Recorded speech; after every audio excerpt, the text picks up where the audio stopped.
here we go! Voice over pa rin tayo. For today's ganap na, mamimili tayo ng mga gamit pang school. Dahil isang linggo na lang, pasukan na naman mga mi. For the busy at for the gastos na naman. Kasama ko nga dyan yung anak ko. Wala nga sana akong isasama. Kasi mahirap nga pag may mga bagets kang kasama. Dito nga kami mamimili ngayon sa may Centro Mall. Sunday nga ngayon, kaya marami na rin namimili. Yung mga ibang stocks nga dito na pang school supply ay nagkakaubusan na.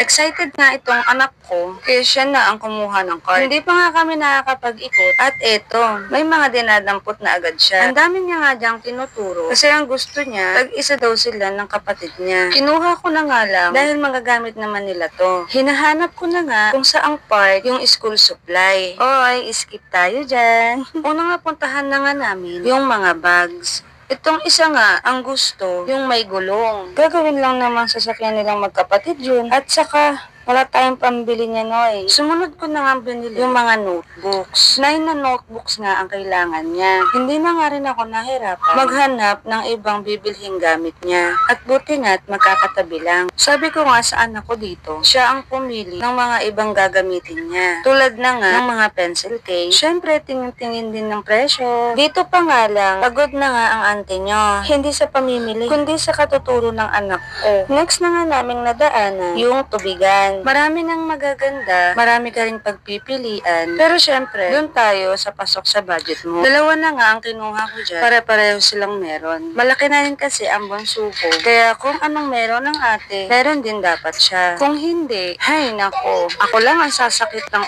ulo. Medyo naloka nga ako dyan sa anak ko. Pagtingin ko pa naman sa isang card, may mga nakalagay na slime at kung ano-ano pa. Gusto ko yung slime So, ikot nga na naman kaming dalawa. Kasi nahanap namin kung saan niya to kinuha. Saka na yan na, school supply muna. Wala nga yung ibang kailangan kong bilhin dito sa baba. Kaya napunta kami sa taas. Nandito nga yung ibang mga gamit na kailangan ni Elora. Tulad nga ng mga envelopes at mga folder. Ang sarap na nga ibalik na anak ko sa pinanggalingan. Tingnan nyo, may bit-bit na naman. Bababa na nga ulit kami para bayaran na yung mga napamili. Medyo kulang pa nga yung napamili namin. Yung iba kasi naubusan na kami. Nandito na nga kami sa counter. Iniisip ko na niya kung magkano ang aabutin. Binudget ko nga lang kasi yung pambili ng school supply niya. May sobra naman akong dala para kung sakali hindi tayo ma-short. Hindi pa nga ako tapos sa counter. Parang may gusto pang ipahabol tong isa. O diba, ang hirap may kasamang bata. Tapos na nga kaming magbayad dyan at pauwi na rin sana kami. Naalala ko nga na wala pang sapatos si Elora. Nadaanan na nga rin namin dito itong robot. Sabi ko nga dyan kay Elora, magpa-picture siya. Nung una pa nga, takot pa siya dyan. Buti na lang napilit. Ganyang mga bagay nga lang, masayang-masaya na yung mga bata. Nagpaalam na nga siya dito at tumiretso kami pataas. At hanapin pa nga namin kung saan banda dito yung may sapatos. Kaso mali yata ang napuntahan namin dahil nga ito ang una naming nakita pagtaas namin. Naku, iniyakan talaga ako dyan ni Elora. Pinagbigyan ko na nga dahil minsan nga lang to nakakalabas. Sayang lang wala yung bunso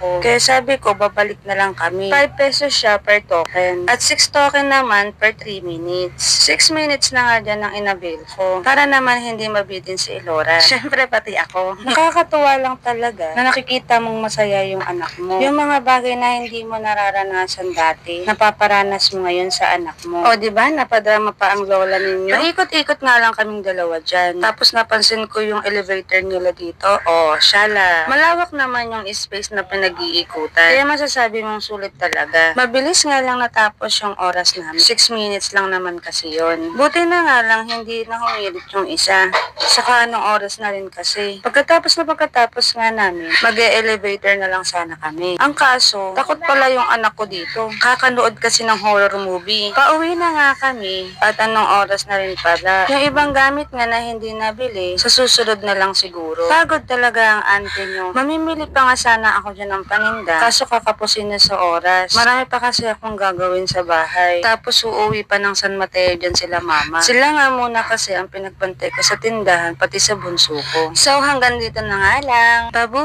Thanks for watching! Please like, share, and follow.